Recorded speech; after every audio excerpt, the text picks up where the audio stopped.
What is going on, ladies and gentlemen? Welcome back to the channel on this fine afternoon, because it should be afternoon as this video goes live, so if it's not, then bad me. But what's going on? Welcome back. And as you guys can tell from the green lights behind me, and I promise you they are green.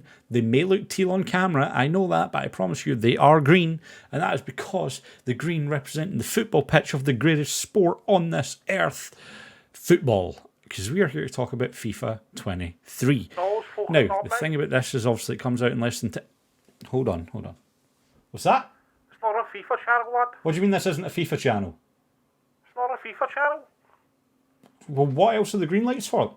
Hold on. Talking about the Modern Warfare 2 release, like. Modern Warfare 2? No one's ever heard of that game, bro. No one's going to want to watch the video. You've no fucking clue what you're on about, like. I mean, okay. Video flops, your fault, mate. I'm not taking the blame for that one. So apparently, no, it's not FIFA. We're here to talk about some game I've never really heard of.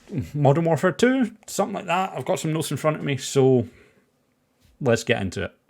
Now, obviously, guys, contrary to the little skit there in the intro as well, everyone who's anyone, if you've any corner of gaming, you know that Modern Warfare 2 is coming out very, very soon.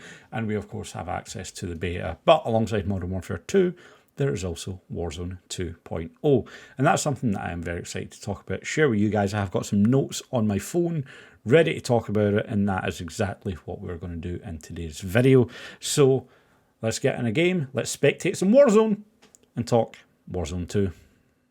So, as you do to start off these spectating, talking videos, we're going to pull a Tim the Tatman, and we are going to bury our head further in the ground than an ostrich does when shit's going down.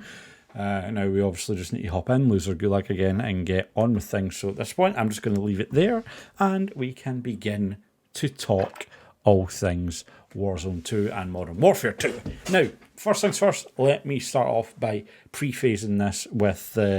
one, stay hydrated. Make sure you have a drink on you. Make sure you're drinking your water. Stay healthy, stay hydrated, especially gamers. We're inside a lot. We need to make sure we're staying as healthy as possible, you know. So keep on top of it. But yeah, so as well as that being said, I'm very much an old head when it comes to the world of Call of Duty nowadays. I've been playing since COD 4. I am very much an advocate for the older traditional style of Call of Duty. Doesn't mean I don't enjoy the new ones, I still do, but if I had a choice between the newer and the older style of movement, etc., I would very much be choosing the back to base with you. Now, with that being said, as well, on top of that, hands up, I'm not going to say purist, but traditionalist. We'll go with traditionalist. I'm, in the sense, very much of that, I feel that you drop, you find your guns, you find your attachments, and you build your loadout from what you actually find on the ground. Yes, I do think that loadouts were neat, but they kind of take away the core essence of what a PR is for me. So it's one of those ones, you know. Pick your poison, really. Now, with that being said, Blackout for me was much better than WarZone. However, I know they were very much different games, and straight off the rip, I'm going to say it would be very, very unfair to compare them both. Now, I know there's going to be people in the comments that are like, yes! Blackout was superior! It was the better game. You're a man of culture. Subscribe to the channel if that's you. But at the same time, there will also be people like, oh, but Blackout was dog meat. Look at WarZone. It's the game that blew up, put Call of Duty on the map, and this and that and the other. Yes, WarZone blew up, but WarZone was free to play and came out when cross-platform and everything like that was booming in gaming. So I think, well, they both have their good points. It would be very, very, very unfair to compare them. They're both very, very different situations and both have very, very different places in the market, because one, free-to-play game, one locked behind a £60 paywall that was attached to a different game. So, yeah, it would be a little bit unfair to compare the two of them. And, you know, the potential market reach just by being free to play on its own gives WarZone a huge, huge, huge advantage and leg up on the way to that blow up that it had. So, again, yeah, don't think you'll ever 100% be able to accurately compare them or use either game as a valid counterpoint to the other one. It just is what it is. But some food for thought. So the first thing I want to talk about, of course, we saw it a lot in a lot of different streamers' points of view, and I found this to be very much a similar experience no matter who I was watching. Any of the Backer Bros, any of TBE that was there, Tommy and Almond, Team Summertime that were all there. I found it very much the same thing. AI, freaking I. Let's talk about it, right? It feels like every building you go into on Almazra, right? I think that's the name of it. Correct me in the comments if I'm wrong, but every building you go into on the new WarZone map, it feels like there's AI. Now, this is just so... I can only imagine how annoying it is as a player in the game at the event. You're like, yes, no, there's someone here. You get yourself psyched up for the fight. You run in, like, just ready to absolute good gunfight against some good players, and it's like boom, two tap the guy, and you're like, oh, it was an AI. Well, crap, that means nothing. I done absolutely nothing. I absolutely accomplished nothing.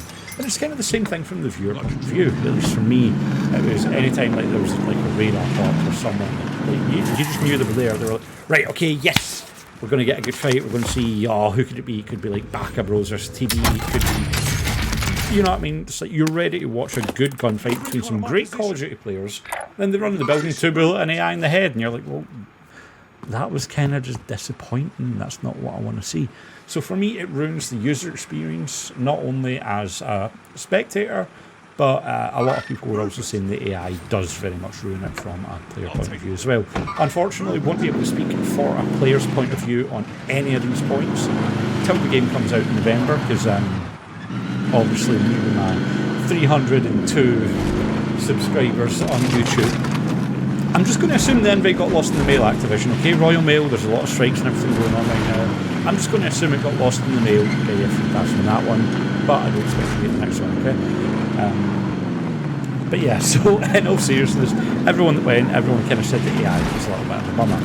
Now, the other thing I noticed as well, buy stations seemed very, very spread out. It's not a case of you can hit a POI, wipe a team, get money, hit the buy station there, jump to the next POI where another team is, crap on that team, hit that POI's buy station.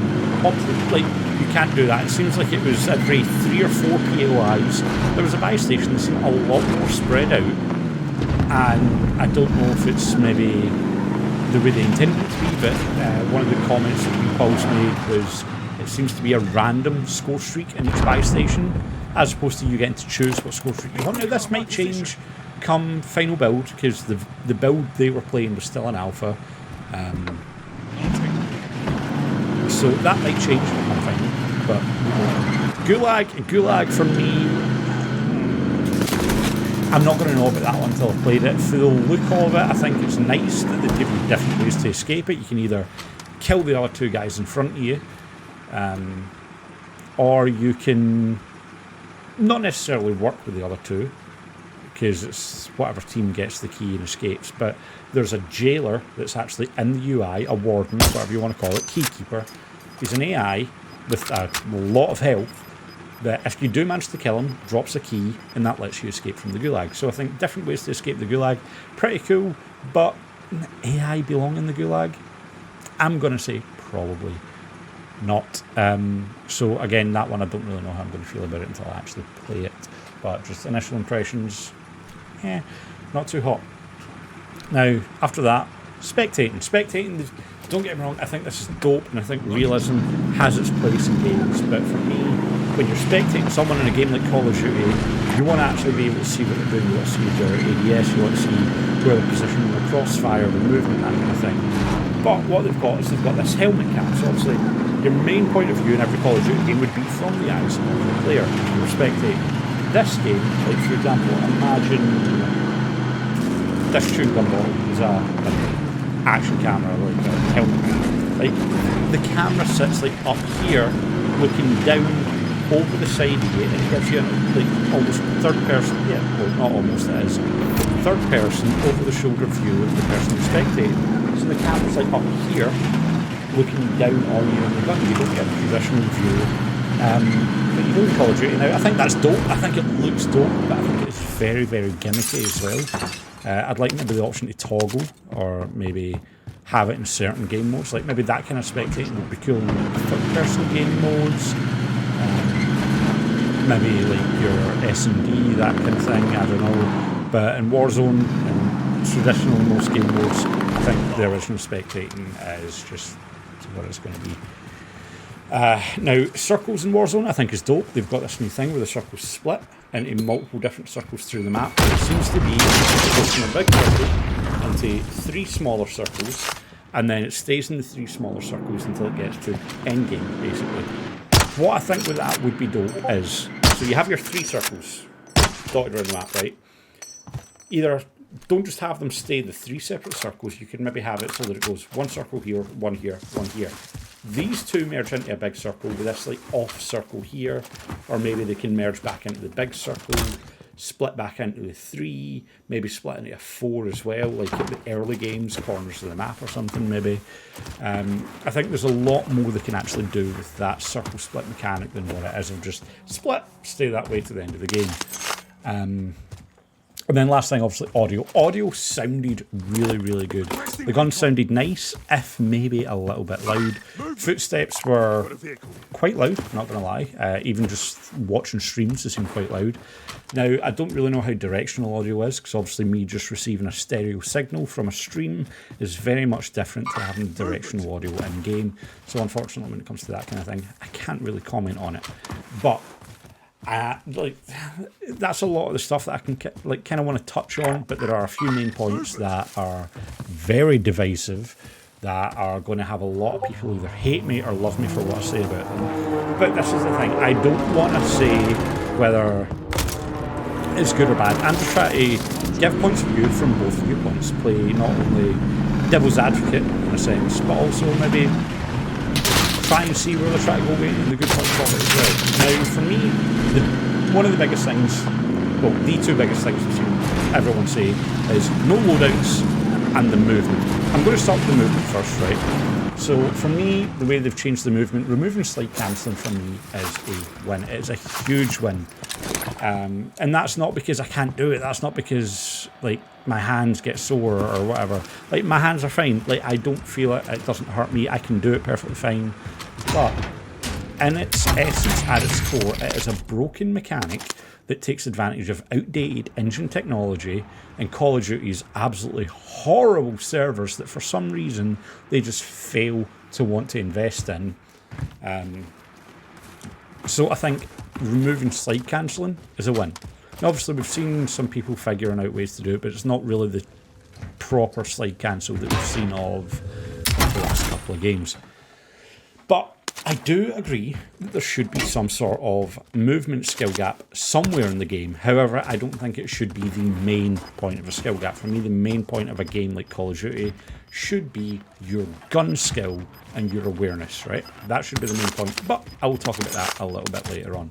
So for me, I think the base movement speed we've got on everything, bring it up, right? Make your ADS faster, your ADS out of sprint a bit quicker, make your strafe speed, your strafe ADS and your strafe firing speed a lot quicker. But on top of that, give us stuff that can help us work with that. Give us stocks that increase our strafe speed, give us perks that increase it. Like we had so much of that back in the past. We had Stalker, we had like double stock attachments in Black Ops 4, that was mental. But we've had stock attachments like you think Black Ops 2 and that kind of thing that allow you to increase your strafe speed and your movement speed that way. And I think that is where we should be aiming to put the movement skill gap. People that know how to strafe properly, counter strafe, and actually just use the movement effectively and properly, as opposed to slide cancel around the corner, break someone's camera to the point where they don't even have a chance because of Call of Duty's broken servers, and well, that's it, you win the gunfight easy as that. So for me, I think getting rid of it's a good thing, and well, yeah. But I will say this as well though, if you are going to get rid of the slide cancel and make strafing and everything like that the movement meta, we need to get rid of this recent trend of just laser beam guns in every game. Now they've tried covering this up with visual recoil, where the reticle bounces about a tiny bit, but the big thing they've done is to throw like muzzle smoke and everything else like that, flashes and everything, to try and just disrupt your vision. At that point, it then becomes luck about if you can see the guy through all of this to keep your aim out on him, not actually can you control the recoil to keep him on it. So for me, I think they actually need to bring back actual recoil, not just the visual clutter that they try and throw up as recoil. So I think that option needs to come back if you do want to remove slide cancelling and make movement a big thing. Because if you don't, then I'll admit it would be everyone standing in the position creating. But if you give people that visual recoil, not the visual recoil, the actual recoil, but then give people the option of like strafe speed movement like that, you can shoulder peak corners again instead of just slide cancelling around it. I think that would actually work really, really well. Looting is the next thing I want to talk about. The remote, like looting for me, as I said, I'm very much a BR traditionalist. I'm used to your PUBGs, that kind of thing, where you kill the guy, you've got to go over, go through his backpack, pick everything you want, put it in your inventory. Oh, you've not got enough room in your inventory? Okay, well then you need to go through your inventory, get rid of something you want so you can put it in. And I think that's fine for a BR. I think it slows the game down a little bit, but it also brings in an element of risk versus reward, which I think is one of the key things in a BR, because I mean that's what a BR is all about, making these smart decisions to be the last person that comes out alive. Right, you look at the original BRs, you look at, like, even go back to before BR games were really a thing, the films, BR, like, it wasn't necessarily the guy that could run about and do everything, it was the person that played it smart. Now, do I think that you should be rewarded for sitting in a single corner all game with 20 different claymores around you and a riot shield? No, that is not what I'm saying before anyone gets it. But to circling back to the looting, I think adding that extra element of risk and reward, it's worth it because it makes you think more about your movements. Now, you kill someone in the open, you need to run up, loot his backpack. You know at that point you're giving someone the chance to get 3 shots on you while you're looting that backpack. So you need to take that decision of, do I have enough in my loadout that I can be okay, or do I need to take that risk and have it? Because you might not even have what you have, you know what I mean? And I do think the other thing about this as well, the UI looting, I think it will become a lot smoother and a lot quicker as people get used to it. I think people are just not wanting to change that muscle memory that they've got right now. I think it very well speed up, and it will feel a lot smoother as people get hands-on with the game and more playtime and everything like that. And a lot of these points, by the way, I do think it is just people not wanting a change from what they have because they are comfortable with it. I think people naturally are not going to be happy about forced out of their comfort zone, but I think that is one of the things that you need in order to progress, not only as a person but also in games, become better at games. You need something that forces you out that comfort zone, forces you to progress. So looting, I like it. The backpack mechanic I very much like. However, the thing with the backpack, I do think they need to limit on how many of certain items you can have, because imagine you have a backpack, you've got 5 extra slots in there, right? You equip a gas mask, you then put 5 more gas masks in that backpack, right? We're going to see the Verdansk stim glitch ending all the time. If you can put 5 gas masks in that backpack, boom, I've got my gas masks, I'm hightailing it to the top of the tower in the gas where you can't see me, I'm out, good luck surviving. So I think they're going to need to limit that. But other than that, I like it. It's actually pretty good. Now, the next big controversial thing, I spoke about movement. Loadouts. Now, this is probably the one that's going to get me the most arguments with this. But with loadouts, if I'm being honest, I could take it or leave it either way. Don't kill me in the comments, please. But no, in all seriousness, loadouts, I could take it or leave it. As I said at the start, I'm very much a BR traditionalist. I like drop, find your guns on the ground, build your guns on the ground. So yes, there's going to be balance in that sense. But on the flip side, they haven't removed loadouts completely. Because when you get to a buy station, there is a tab that has custom guns.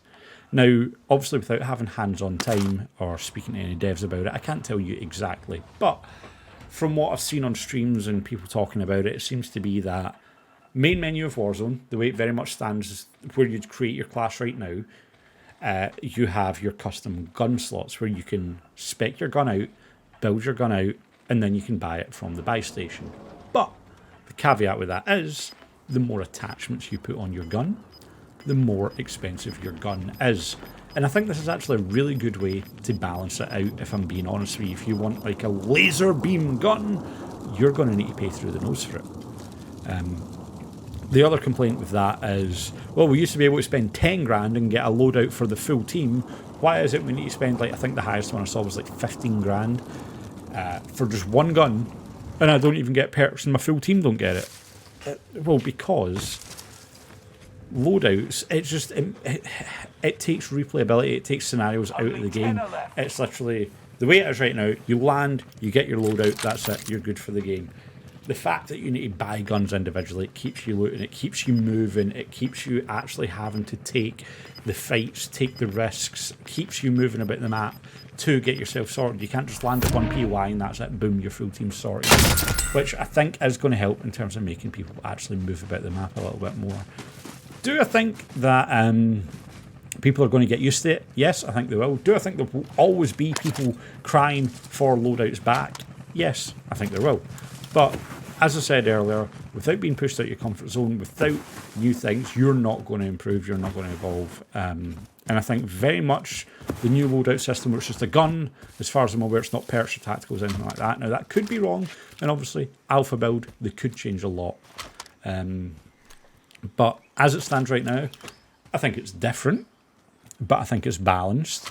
And I think it's a nice compromise between traditional BRs and Call of Duty. You still get your own gun that you get to build, but you're going to need to pay for it. So really, how much do you actually want that gun to give you that bit of an easier time? New armor system as well. Everyone starts with 2 armor plates, same as current Warzone. However, you cannot put on that 3rd armor plate now until you find a 3-plate carrier. Now, these look very much similar to the armor satchels that are currently in Warzone right now, but instead of giving you the 8 armor plates that you can keep in your reserve instead of 5, that then gives you the ability to put the 3rd plate on. I'm not sure how I feel about this one, right? And hear me out why. It creates inconsistencies in gunfights, it creates imbalance in a way that is very much not within a team's control. Because it's very much RNG where you find these. It is very much from what I experienced watching it. And bearing in mind, like I said, I watched a lot of people. I watched Backer Bros, I watched TST, I watched TBE. And these 3 plates seem to be, at least from what I saw, not the most common thing to come across. So it's always going to create inconsistencies. It's always going to create that disparity between teams if one team gets lucky and finds one doesn't. And as far as I'm aware, there's no actual way to count. I don't think you can buy them in buy stations or anything like that, so there's no other workaround or turn around for it.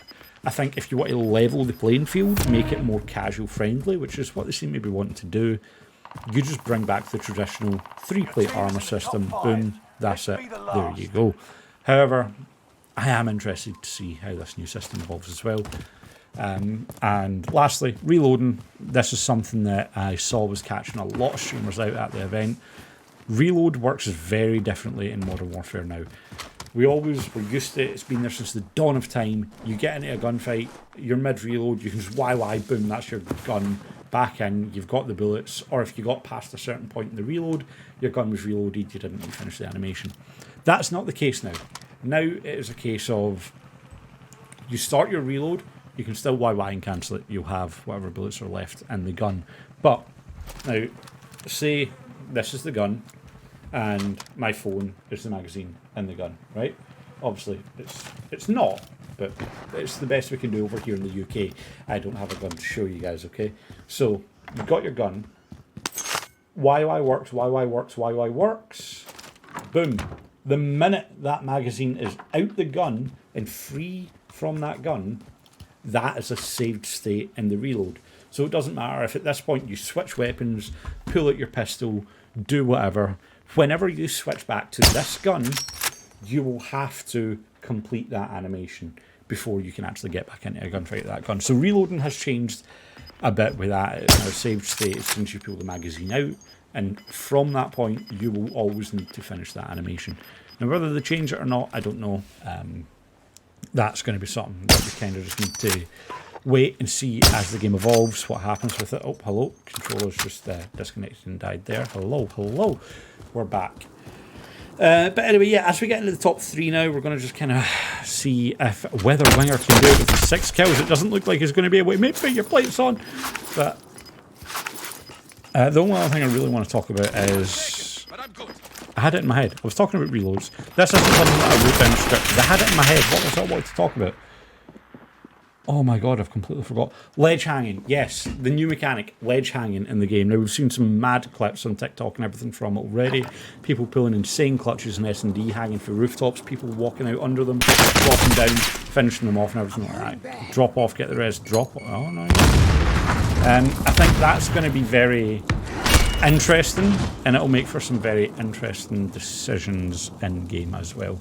So that is the game all wrapped up, guys. Now, spoken a few points there, and I know there's going to be people that agree with some, disagree with some, and there's going to be a lot that we are waiting to find out over the coming weeks and months as Modern Warfare 2 and WarZone release, get in the public hands, and as we find out more and more about the game. But let me know down in the comments below if there's anything you agree with, anything you disagree with. If you are new around here, don't forget to hit that subscribe button. And if you enjoyed the video, make sure you leave a like as well, because it really helps us out and boosts the channel to the algorithm and helps us bring more people in. So, you know, we can make more friends here on YouTube. But guys, again, let me know your thoughts. Warzone, Modern Warfare 2. I'm very, very curious to hear it all. But hope you guys have a wonderful day, evening, morning, night, wherever it may be, wherever you guys may be as well. I'll be live tomorrow with the Modern Warfare 2 beta as this video goes up. If you're watching it any time after that, then I might be live with it now. Unless it's already ended if you're that late to the video, but we'll see. We'll find out and we will see how it goes. But anyway, guys, as I said, hope you have a fantastic day, evening, morning, night, wherever you may be. And I'll see you all in the next one.